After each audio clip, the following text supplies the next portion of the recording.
All right, welcome to the United Pubcast for another episode on a Thursday night. I think it's Thursday night. As I've said before, I'm losing track of the days here in lockdown.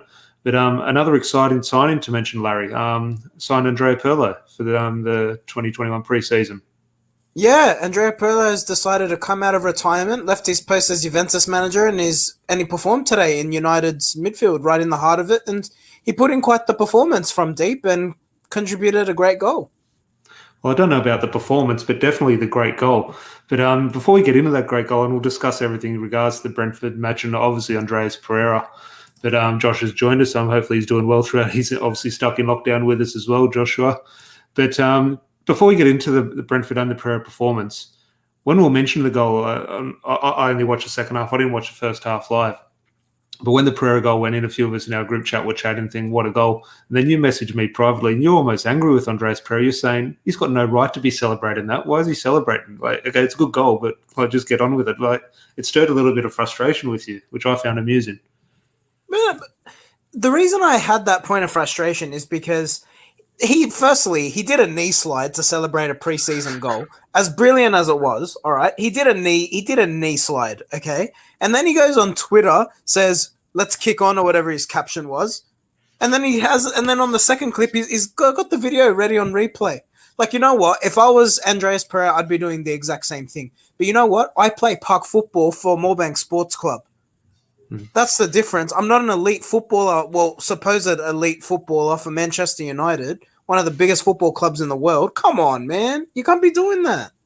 The goal, however, okay, take all that aside, take away his future, the performance, the celebration, what it means. The goal itself, I'm telling you, if that's in season, if that's up for points, or if that's Pogba, or if that's Bruno, or that's Kevin De Bruyne, I'm telling you, that is in that Paul Scholes Aston Villa category. And now the Scholes goal against Aston Villa is better, in my opinion. But I'm telling you, if that's in the season for a big player, that's winning the Puskás Award potentially. And that, sadly, for Pereira's sake, will be forgotten about this goal. You know what? I almost want to say it's better than the Scholes goal. It's a little bit different, but what makes this goal so unique, and this is the only time I'm going to give Andreas Pereira any sort of credit, it looked like he didn't even brace himself. He was kind of on the run. The ball's just come to him. The defenders try to clear it, and he's just smashed it. Like, what the hell? Like, phenomenal technique, wonderful finish. And Josh, I can't get a Snickers, mate. I'm actually on a diet. Actually, I'll show you, Josh. Look. I went to the supermarket. I've gotten these whole food balls. Gotta eat your balls if you want to keep them big and fresh. Well, speaking of Andreas Pereira, nice segue. But just Stefan's left a comment here saying the market value is surely now 150 million. But okay, a little bit tongue in cheek. But then I don't know what the way to look at it is, a good thing or a bad thing, this goal, because the way I see it then, the first reaction is, oh, okay, great. Premier League rival or Italian club will see that goal and they'll think, hang on, we can go sign this player now. What a player. But on the other side of me is saying, well, Woodward and the Glazers are pointing at Ollie saying, hey, did you see that goal by Andreas? Let's sign him again. Like, how do you see this goal? It's a little bit scary thinking now the club are going to say, well, maybe he's got some value.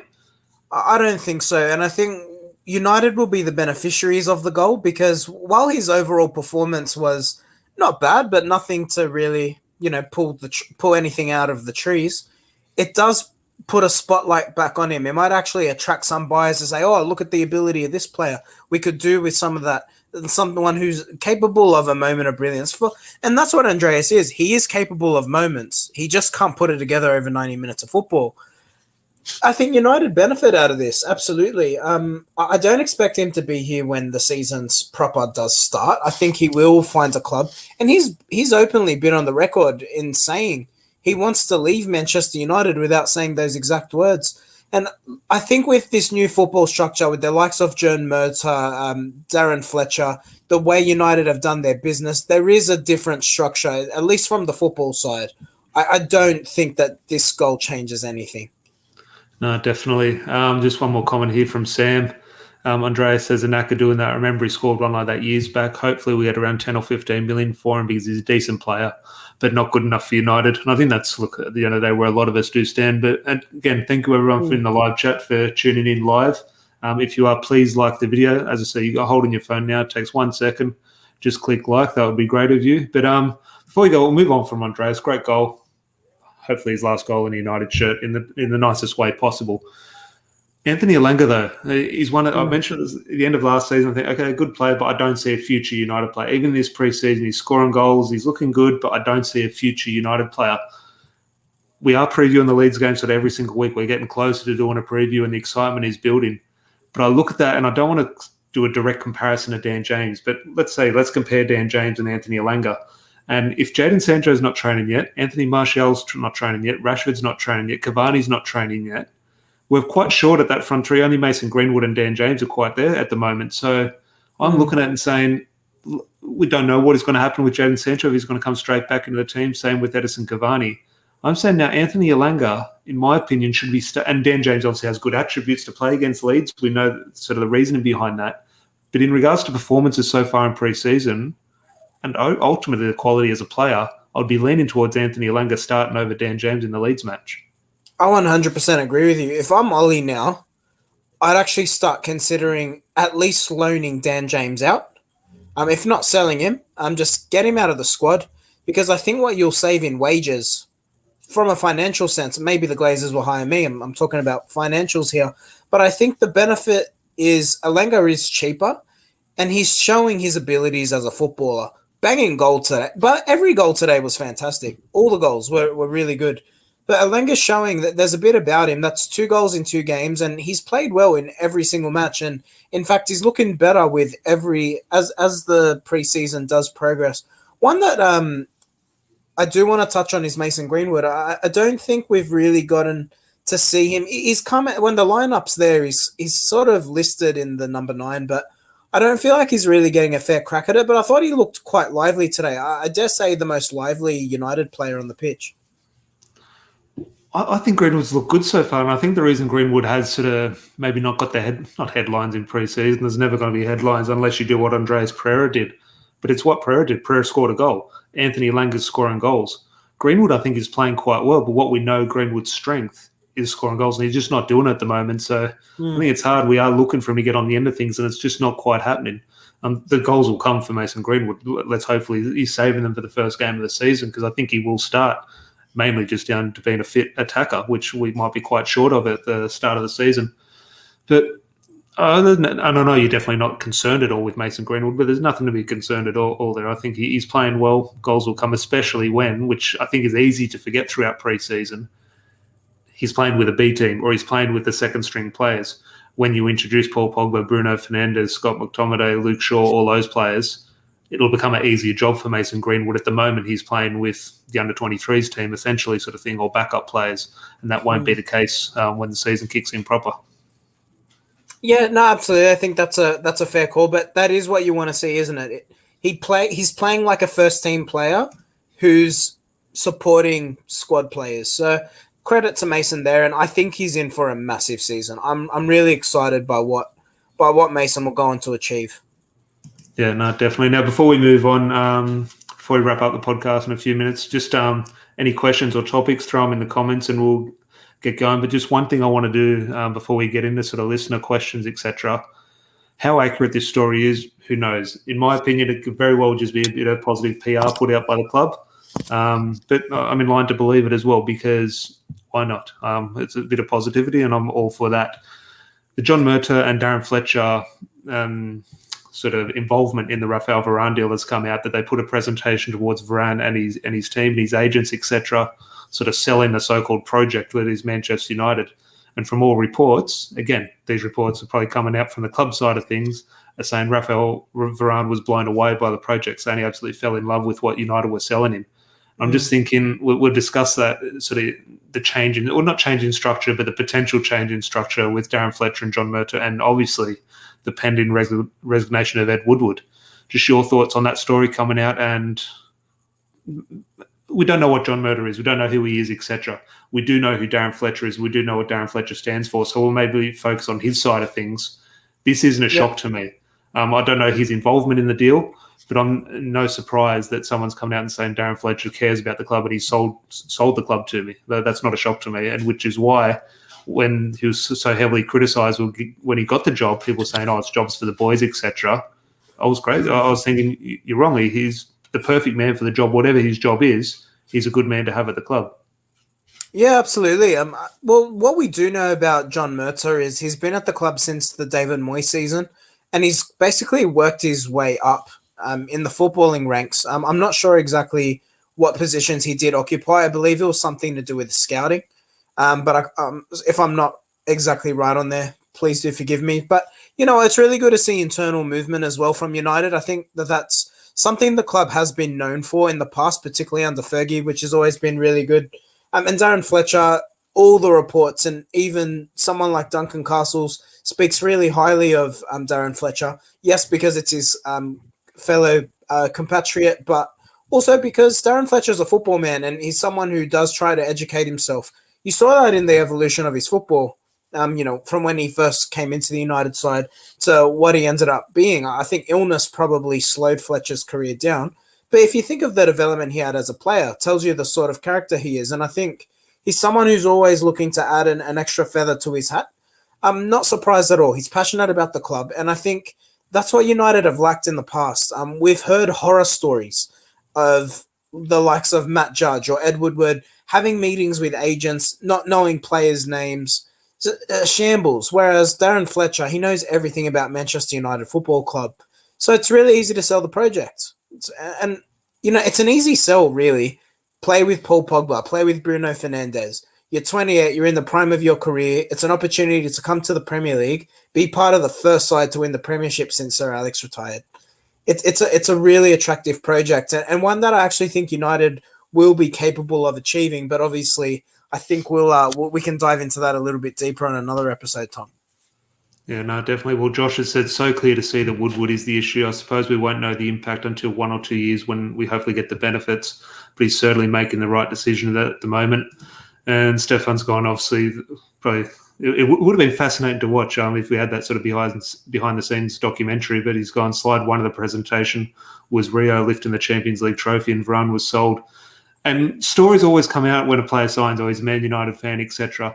But it has always been sort of linked that Varane does have an admiration for United and always did look up to the likes of Rio Ferdinand. And there was no doubt before he signed for Real Madrid when he was at Lens, Sir Alex Ferguson was obviously he was quite close to signing him.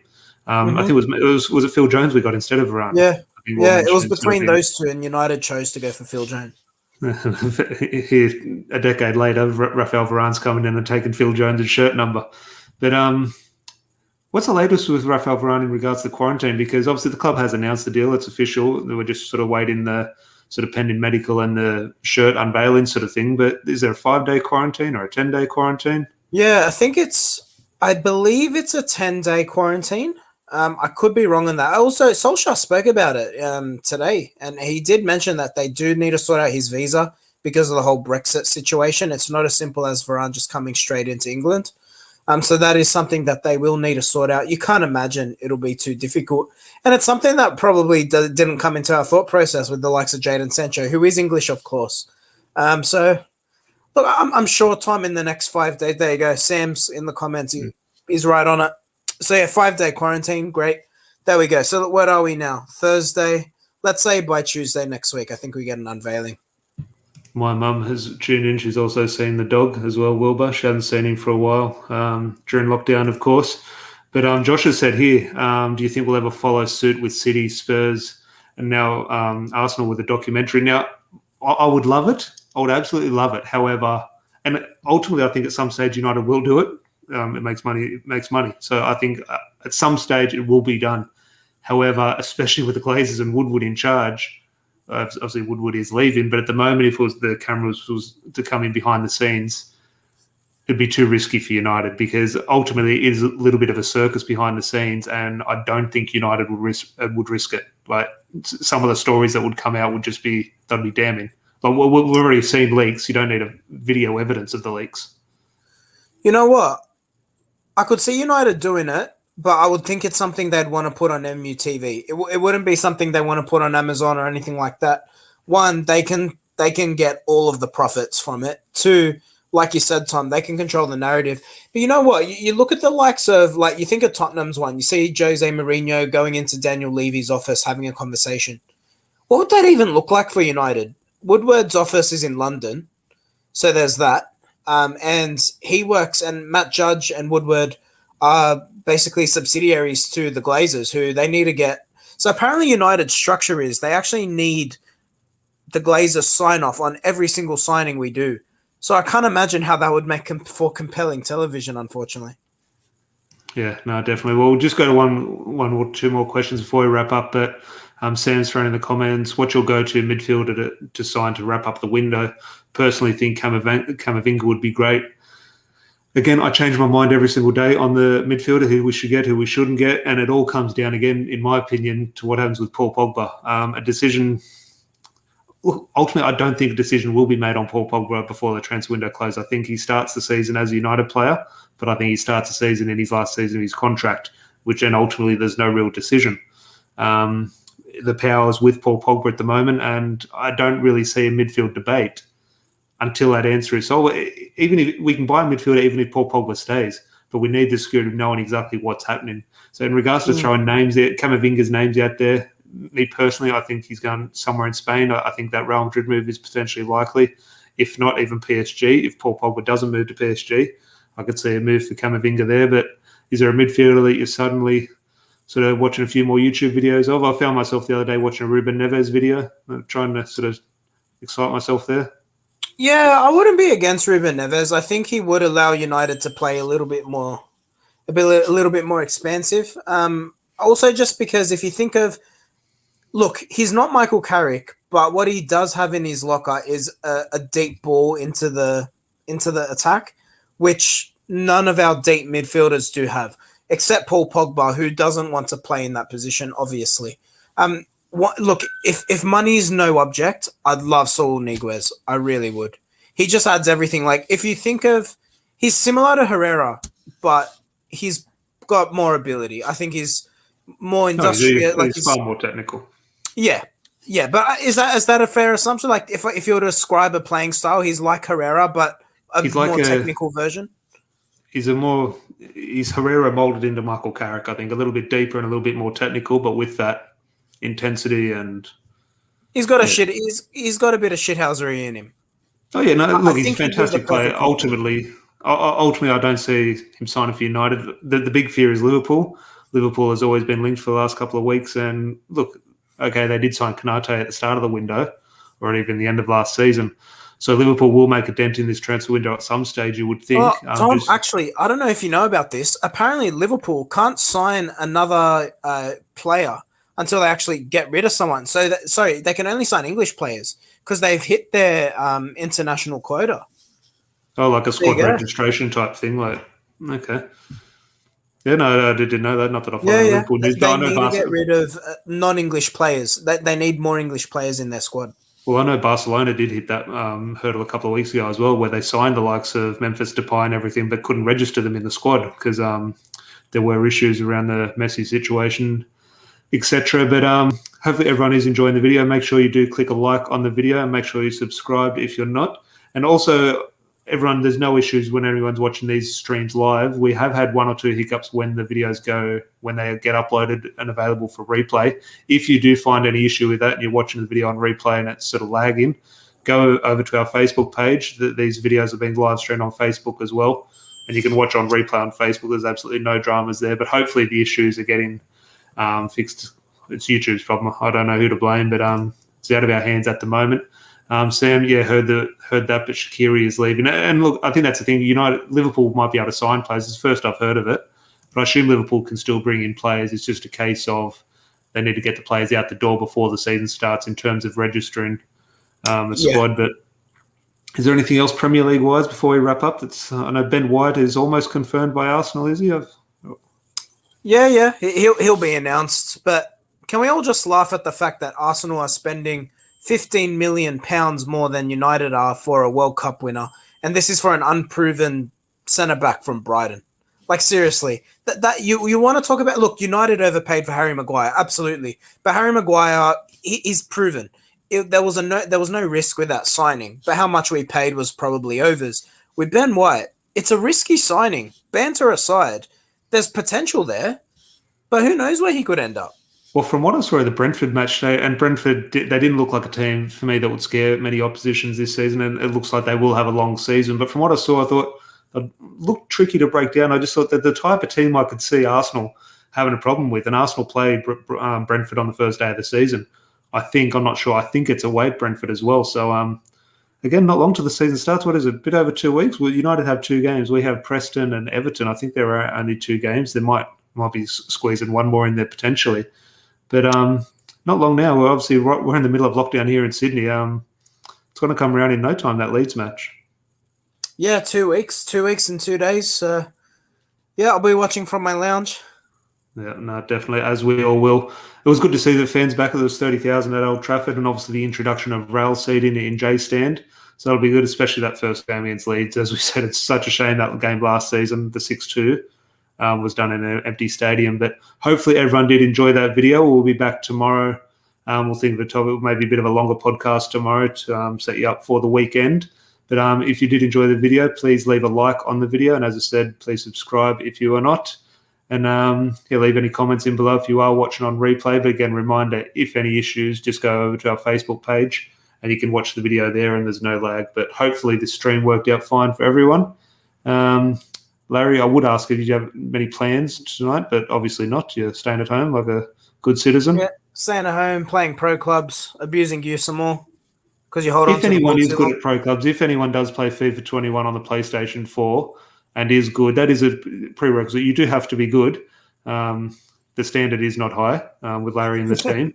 But we are on the verge of breaking Division 1. We always get really close to Division 1, then we crumble and we fade. So if you are good, and defenders are welcome because we have about 10 number 10s and 10 wingers. But if you are good and want to get involved and just have a bit of fun, especially during lockdown, feel free to get involved. Remember, that's PS4 and pro clubs. But until then, Larry, I'll see you in pro clubs in a couple of hours after a bit of dinner. Yep, I'll see you in the lobby. Take care. Thanks to everyone for tuning in. Catch you tomorrow. Cheers, guys.